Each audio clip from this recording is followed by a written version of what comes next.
It's a little bitchy. I know so many of you in the audience today that you guys already know mostly what a nutcase I am when it comes to plane crash history in Vermont.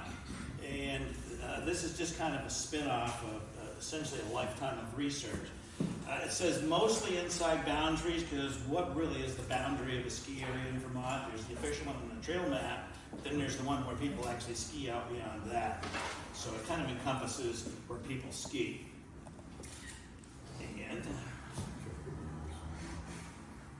so how did I come up with a list of planes that have crashed inside Vermont ski areas? Because a lot of people know about this one or that one, but how did I come up with this whole list? And it really starts in '64 when I was a 12-year-old kid. A friend of mine took me up Camel's Hump, and I saw the bomber wreckage up there for the first time.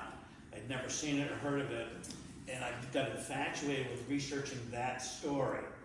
And by 1976, I had created an actual slideshow on the history of the Camel's Hump bomber crash, and I used to go around to historical societies and donate that presentation. And after it, people would always come up to me, do you know about this military crash here in Vermont? Do you know about that one? And eventually I started writing it down.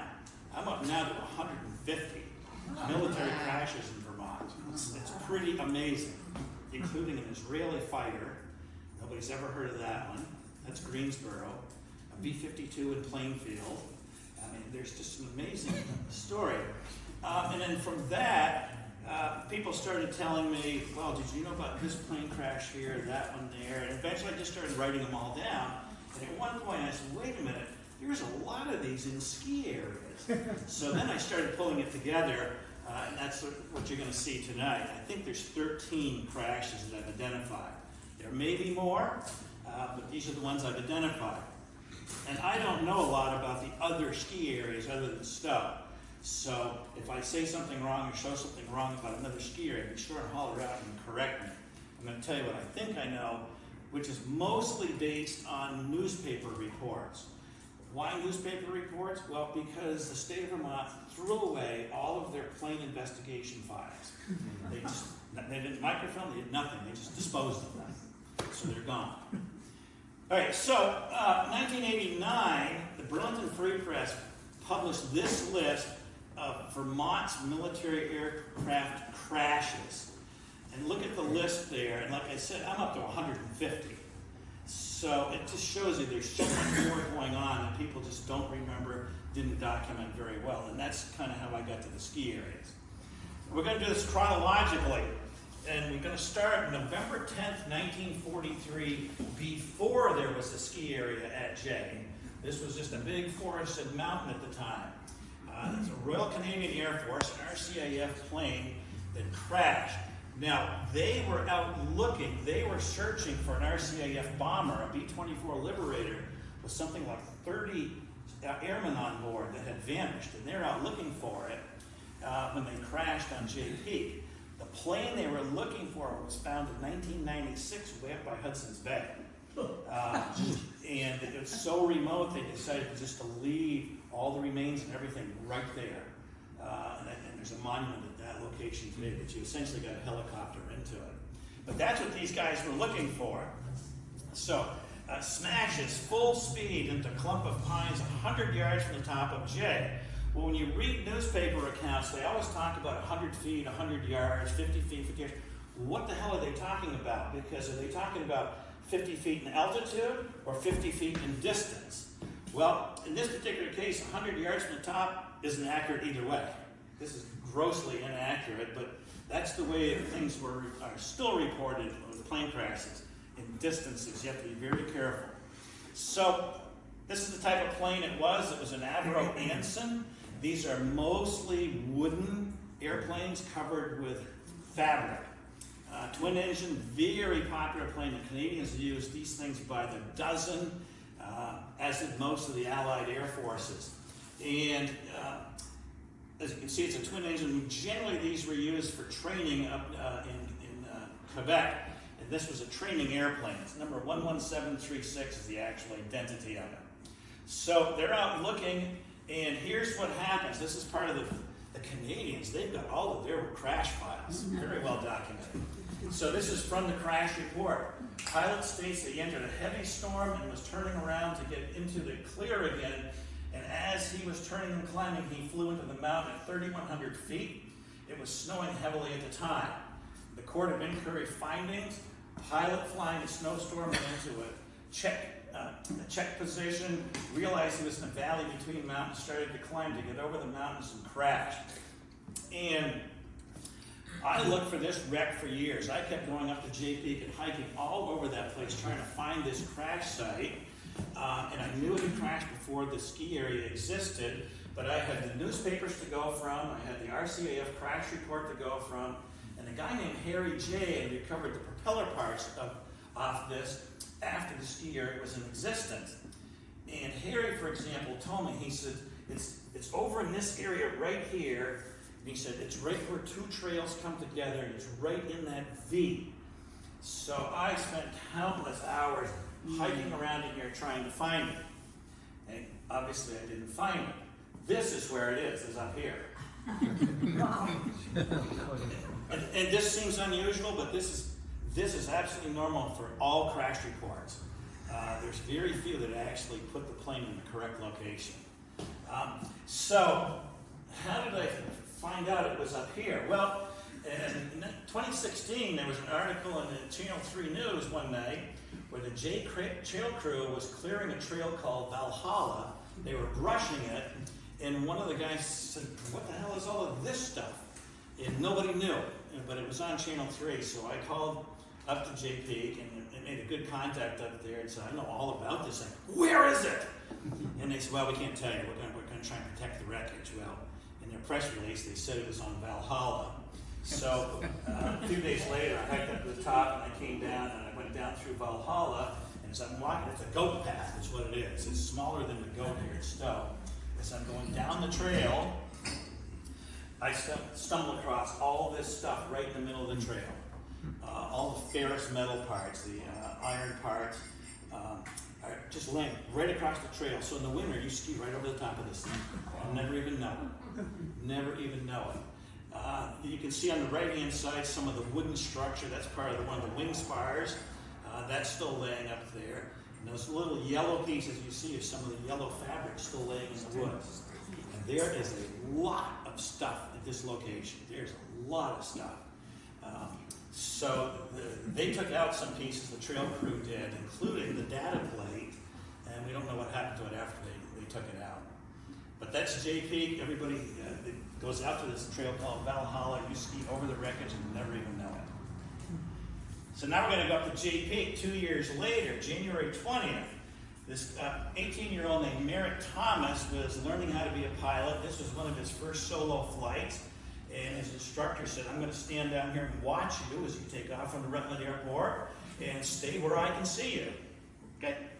So the 18-year-old gets in the airplane and takes off, gone. And the instructor's standing going, where the hell did he go? Well, up at Pico, this is what happened.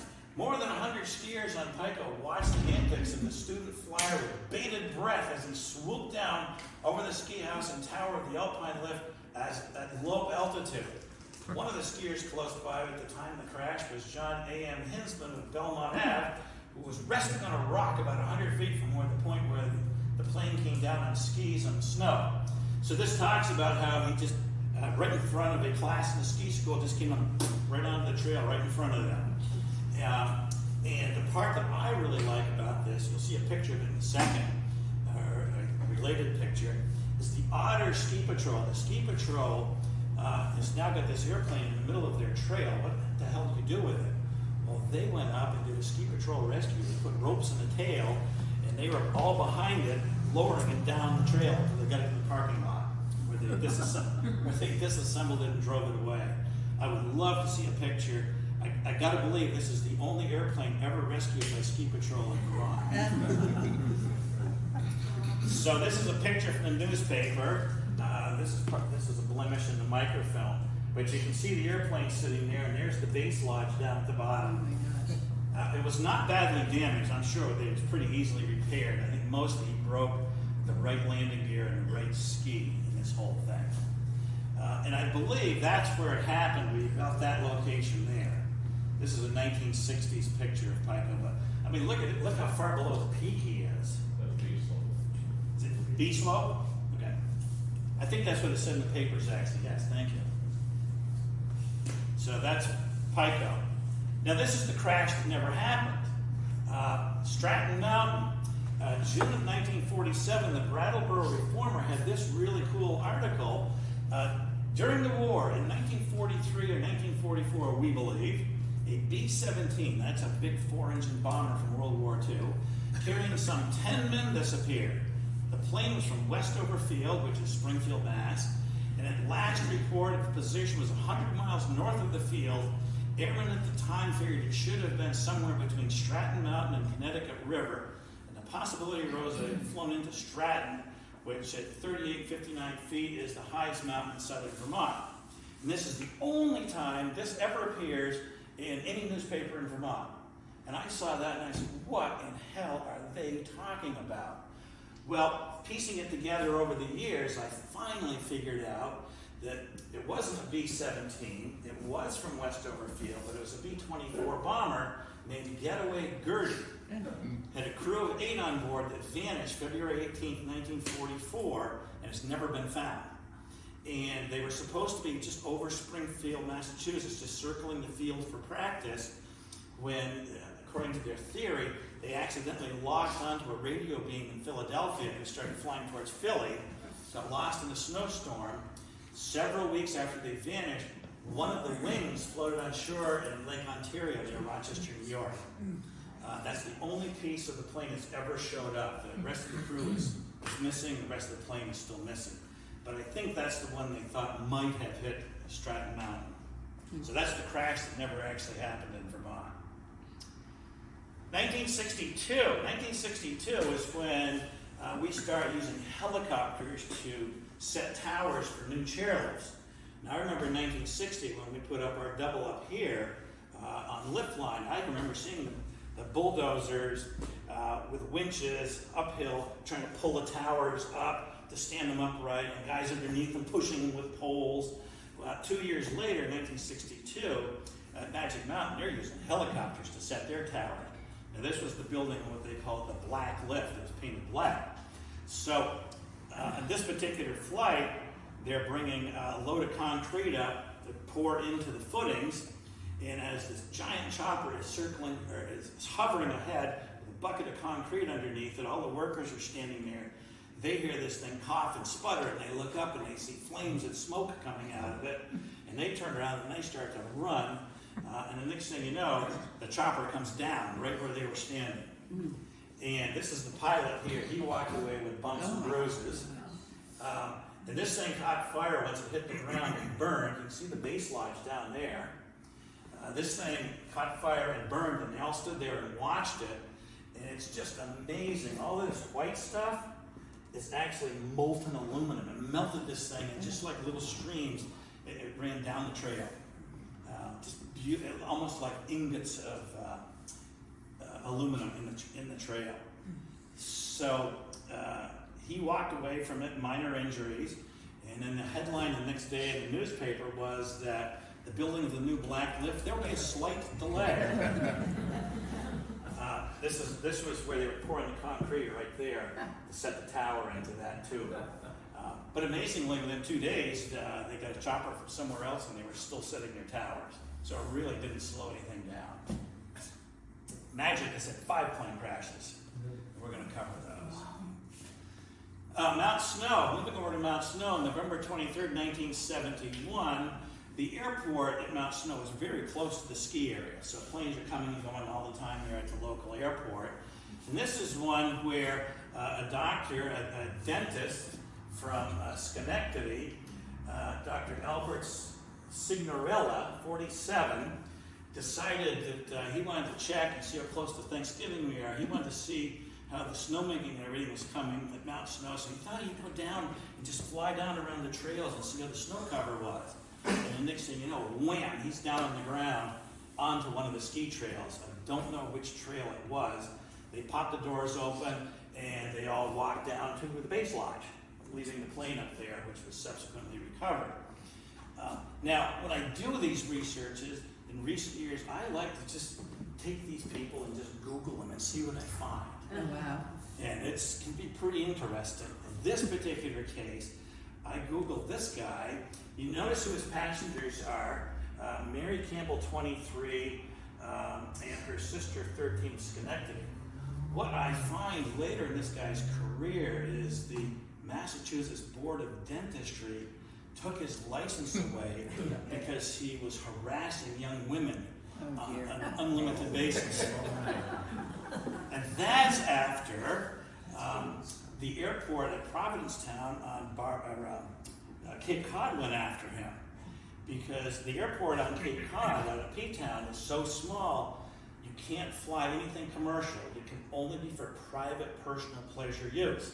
And he had a dentist office out there, so he's flying in, do his dentist work, and then fly out. And they kept telling him, you can't do this. That's a commercial use of this airport. And he kept doing it, so one day they just blocked him in. I don't know exactly how they did it. They blocked him so he couldn't have access to his plane, and it erupted into all kinds of lawsuits, and he eventually lost. But kind of an interesting character. How many people here like standing in lift lines? Nobody. Did you ever know how dangerous they were? Because of crashing airplanes. So this is at Mount Snow, November of '72. A whole group of people are standing there, Thanksgiving, new snow, great skiing, and they're all standing in line when a helicopter at the nearby airport takes off with a photographer. They're going up and just fly around and get some great publicity shots. And they get up, just up into the air from the airport, and the engine starts to cough, and they're going down. So the pilot did a fantastic job of coming down with no power on. He auto-gyroed down, and they made kind of a hard landing, but not a crash really. And that's how they ended up, right in the middle of the ski trail. And if you look at the red arrow, the tail rotor is gone. Because why? Well, when they hit the ground, the tail bounced, the tail rotor hit the snow surface and broke off. It's flying through the air, and guess what's just out of the picture to the right? People standing waiting to get on the lift. Oh. And one guy took the propeller blade in the pelvis. Oh. And when I first saw this picture, I looked and I said, oh my God, look at all the people laying around. Well, it turns out these are just people watching the rescue go on. Here is the guy that got hit. He's laying on the ground. There's a patrolman holding his leg up. According to the newspapers, he had a fractured pelvis from this. But apparently he eventually survived. I don't know if he ended up suing anybody or anything afterward. I think so. But they got him out of there. And they recovered the chopper. And basically it was just an engine failure. All things being equal, I think they dodged a huge bullet that day because the trail was loaded with people. We could have been a much bigger disaster than it really was. Is that the old banana ski lift on the left? I don't know. It looks like it. It was an overhead lift that had grease dripping all over everybody's butt. Well, yeah. Oh, yeah. You can see people. Yes, you're right. That's called banana. Yeah, well, they got it from South America or someplace, and we used to haul bananas on it. There's some good history. Yeah, they built it. That's some good history right there. I want the Tucker Snowcat. Okay, now we're back to Magic Mountain again. February of '73. These two guys are flying up for a weekend of skiing, and they're going to land at the airport down there, and it's not good weather. It's late at night. It's dark. And they're talking to the air traffic controllers, and they're trying to figure out where are these guys, where are they going to try to land. And finally the pilot calls down and says, hey, I got the airport in sight. We'll be down in shortly. We're on our way down. Well, what the theory is, what he saw were the lights on the trails at Magic Mountain, and mistook those for the airport. So he's coming down to land, and unfortunately he was nowhere near the airport and crashed, and both of them died. And the arrow does point to the location where this happened. It's out of bounds, generally. However, the first people on scene was the cross-country ski patrol from Magic. They got there first. This picture was taken from the base lodge. So that's another crash down at Magic Mountain. And irony of irony, this is a photograph of George Finney. He's the FAA investigator on scene. This is him standing up there on the mountainside. That's the wreckage there. George was killed the next weekend in a plane crash in Portland, Maine. He'd investigated a lot of crashes here in Vermont. Now we have here 3 crashes at the same time. I mean, it's pretty rare to get any plane crash in Vermont to have 3 at the same time. So you had the 2 fatalities we just talked about on Magic Mountain. And the same day that wreckage was found, the Civil Air Patrol was taking off in their airplane when they crashed on the runway in Springfield. Minor damage, no injuries, they got out and walked away, but that's the second crash. And then for those of you that are political historians, the name Richard V. Allen might come to mind. Richard Allen was President Nixon's senior foreign policy advisor. And he and his family, at the same time all of this is going on, they crashed on the runway down at Mount Snow, actually off the side of the runway. And everybody survives with minor bumps, lacerations, and bruises. The plane was destroyed, but I don't remember that ever being covered by Vermont newspapers. I couldn't find anything on it. This is a really good one, I think. This is 2 Air Force F-111s, or fighter bombers, FB-111s out of Plattsburgh, and they're down over Magic Mountain refueling in the middle of the night in the winter. And the snowmakers and groomers are out on all the surrounding mountains, including Magic, when they look up in the sky and they see this huge ball of flame, and then they see flaming debris coming down just everywhere around Londonderry. It's raining airplane wreckage. Well, 2 of the F-111s had bumped into each other during refueling, and the crews both bailed out. Now, in an F-111, you don't bail out like you think of, where you jump out of the plane, you come down in your parachute. It's the whole cockpit pod comes out, and it comes down as a pod with pilots sitting next to each other under one giant parachute. And both crews parachuted over the top of Magic Mountain. Both pods come down on top of Magic Mountain, and the guys open the canopy and step out. No injuries. No injuries. But then there's wreckage coming down everywhere down there. And this is Ed Melendi's house, where one of the wings came down and crushed his house. And the nearby hardware store was likewise hit by falling debris with heavy, heavy damage. Nobody was injured. It missed everybody, amazingly. And this is one of the pods after it came down on Magic Mountain. You can see it's fully intact. The guys just opened the canopy and stepped out. But here's an engine up on the mountainside. Look at the crater that it dug when it came down. Pretty amazing. And snowmakers and groomers and all the surrounding skiers down there all saw this happening and wondered, what the hell is it? Now let's come to Stowe. And I should say here, I'm only covering tonight the crashes that happened inside the ski areas. Most ski areas in Vermont have had plane crashes on their mountain, but just not in the ski area itself. Stowe being a perfect example, we had a big twin engine with 3 fatalities that went up just down from the Channel 3 transmitting station in April of '66. So I didn't include that because that was not in the ski area. Most ski areas have something like that in Vermont. So in Stowe, we were working hard to have the World Hang Gliding Championships here. And eventually we succeeded, and they were held here. So the history behind it was in September of 1975. I can't find the exact date or even the identity of the individual, but they were hang gliding off Little Spruce. If you're familiar with the catwalk on Little Spruce, they were launching from there and then coming down into the old parking lot. And in those days, our snowmaking guns went right up the middle of the trail. They weren't padded or anything. And this guy flew his hang glider down, just slammed into a snowmaking gun and broke both of his ankles. May 31 of '76, a hang glider launched from the top of Star.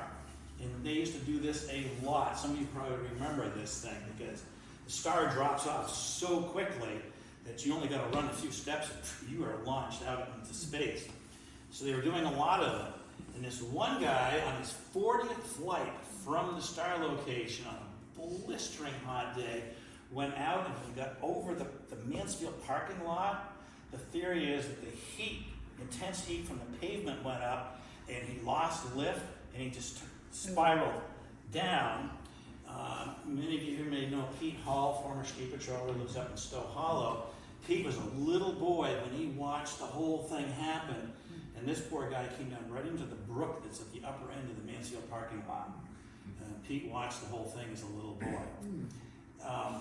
And then, September 26th of the same year, a hang glider again launched off the catwalk at Little Spruce, and all the witnesses said that he launched, he went out, and he did nothing to try and control his flight, and the hang glider kind of banked to the right and slammed into the cable on the old Alpine T-bar at Little Spruce, hit the cable, and then it slid down the cable until he hit a tower. And the official cause of death on it was cardiac arrest. He probably died right when he launched. That was the theory. But that all killed hang gliding at Stowe. Done. No more. And most ski areas followed suit very quickly thereafter. Killington. This is the first one at Killington on the Rhine Trail. I'm not sure where that is down there, but reading all the newspaper accounts and talking with George Wesson, who was on the patrol down there at the time, said, again, it's near Thanksgiving. People are riding this lift. He said it was a terrible day. It was freezing rain. It was late in the day. And he said, people are riding the lift, and all of a sudden they hear this airplane. Like, what the hell is an airplane doing flying this low? And the next thing you know, he said it popped out of the clouds and went right underneath the cables and bounced up the trail. And I believe it was the pilot died right off. The passenger was seriously injured. And you can see Killington patrollers getting on scene. Here's 1, 2, 3. They're attending to the guy inside. And George said it was scary as hell because this wreckage kept trying to slide down the hill. We keep grabbing it. And eventually, he said, someone went and got a chain. And we tied the propeller to a lift tower to keep this thing from moving. But he said it was really scary in the initial stages, because if that thing broke loose and went down the mountain with us half in and out, he said it would have been a disaster. And then Killington again, now in 1991. So these two pilots, they ran a flight school down in New Jersey, and supposedly at one time they had been airline pilots. So they're in Montpelier, and they're headed back to New Jersey, and they went to take off in Montpelier. The fixed base operator in Montpelier said, you guys aren't flying tonight, are you? It's raining, it's freezing raining. Your anti-icing gear is busted. You can't fly tonight. Hey, we're professionals. We know what we're doing. Said, please don't. They take off. And they get down over Killington, they radio in and said, we're icing up, we're going down. And they did. They went down. They were off the side of Juggernaut Trail. If you're coming down Juggernaut, they'd be off to the skiers' right, about halfway down the mountain. They came into the trees, they crashed.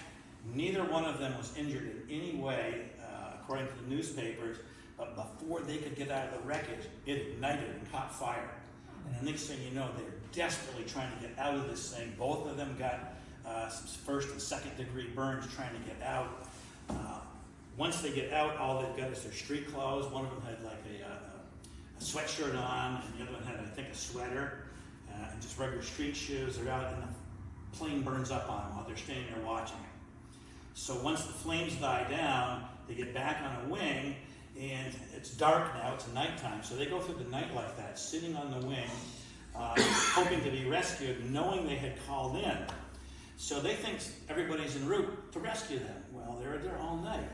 The next morning they wake up, and I shouldn't say that. The next morning the sun comes up, or I shouldn't even say that. The next morning it gets lighter, and they're still sitting there. Now they start hearing, oh boy, we hear voices over there. They must be looking for us. And they sit on that wing all day long. And they hear grooming machines, they hear snow machines, and they do nothing. They sit there thinking, well, everybody's going to come and get us. And Finally, at the end of the second day, they're so desperate, so cold, so exhausted, they start hollering and screaming, and people on Juggernaut had just pulled up to stop to rest. They hear these voices over in the woods, and so they said, we better go investigate, because they thought maybe it's lost people. In the distance, from the trail to the plane wreck is about from here to the grocery store. It's not very far, 2 or 3 baseball throws. So these skiers go wallowing through the sun, they get over, and here's these 2 guys sitting on the wing with their burns, and like, whoa!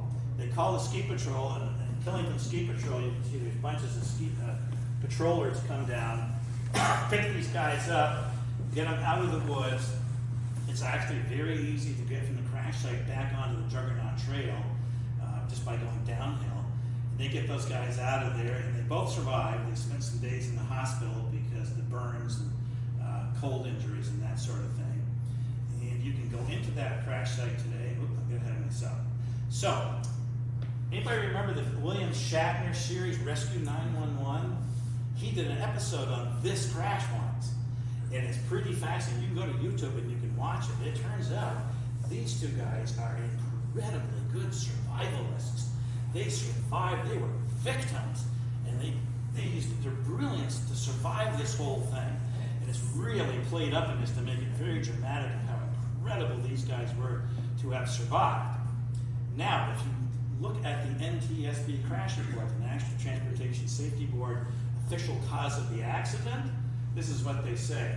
Probable cause: the pilot's intentional flight into icing conditions with an airplane not equipped for flight into known icing conditions. So they pretty much blame these 2 guys. I heard third hand, I don't know if it's true, but the FAA revoked their pilot's licenses after this whole thing. And the wreckage is still there. A Killington patroller took me into it a few years ago in the summertime. Very unusual. The engine there on the right is still there. That's about the only engine in the woods from a private plane crash in Vermont, because they normally get taken right out and scavenged for pieces.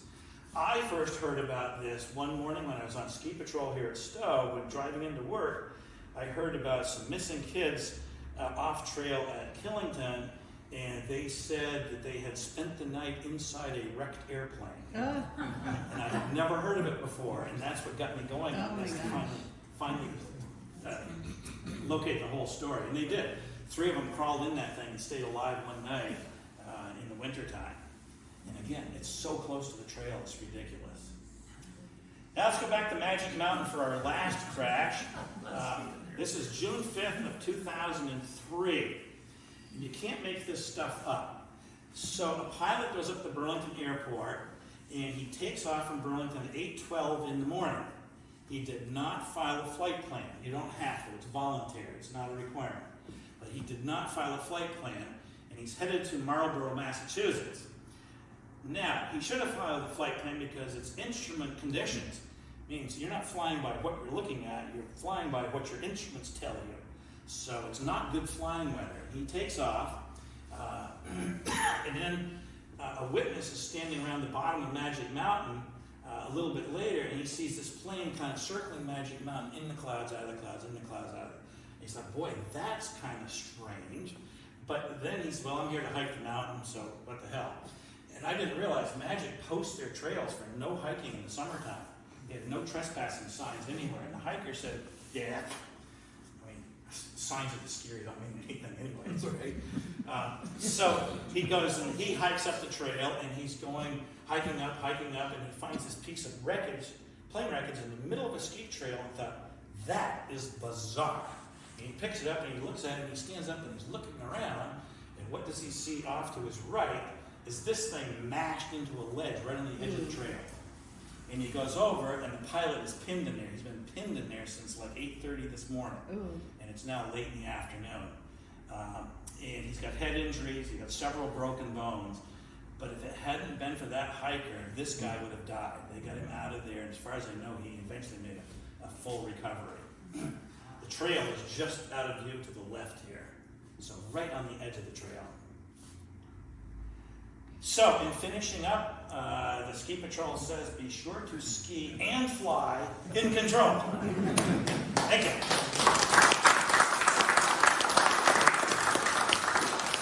Anybody have any questions? comments?